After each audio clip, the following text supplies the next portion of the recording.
Land જેહાદ લવ જેહાદ તો જોયું હતું, પણ આ તો અત્યારે નોકરીનું જેહાદ થઈ રહ્યું છે.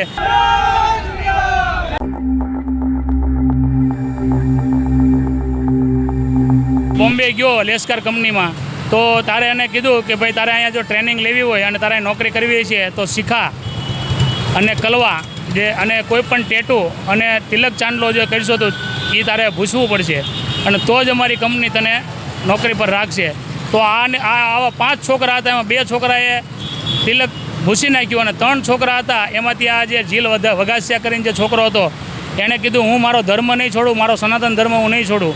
અને એ છોકરાએ તરત ત્યાંથી નીકળી ગયો અને એને જ્યાં નોકરી કરવા ગયો હતો એટલે એને પીજીનો ખર્ચો 1 મહિનાનું ભાડું એડવાન્સ આપી દીધેલું હતું, આવવા જવાનો ખર્ચો આપી દીધેલો હતો.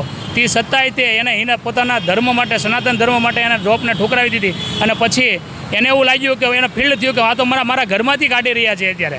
એટલે એને ત્યારે મને એના ફોન કર્યો.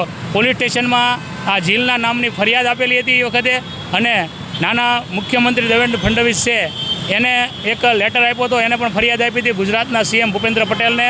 અને અહીંની ગુજરાત પોલીસ, મહારાષ્ટ્ર પોલીસ અને દિલ્હી પોલીસને પણ આપણે ફરિયાદ કરેલી હતી કે આવું લેન્ડ જેહાદ લવ જેહાદ તો જોયું હતું, પણ આ તો અત્યારે નોકરીનું જેહાદ થઈ રહ્યું છે. પંજાબી લોકો જે શીખ છે એ પાઘડી પહેરી શકતા તો હિન્દુ ધર્મને કેમ કલાવા અને તિલક અને શિખા હટાવવાનું કહી રહ્યા છે. તો આ તો આપણા દેશમાં રહીને તે આપણને કાઢી રહ્યા હોય એવું લાગી રહ્યા છે. તો આ આંતરરાષ્ટ્રીય હિન્દુ પરિષદ, રાષ્ટ્રીય બજરંગ દળ સખત વિરોધ અહીંયા સુરતની અંદર જે સરથાણા જગતનાકા લેસ કાર્ડ છે એના જઈ અમે બધાએ જે નોકરી કરતા હતા, જે હિન્દુ હતા તે લોકોને અમે કીધું એક પણ વિધર્મી કે કોઈ ક્રિશ્ચિયન લોકો અહીંયા રહેવો ન જોઈએ, અને બધાને તિલક કર્યું હતું અને ચાંદલો કરી અને એ લોકોને અમે અત્યારે ના પૂતળા દહન કર્યું હતું જે બંસલ છે એનો.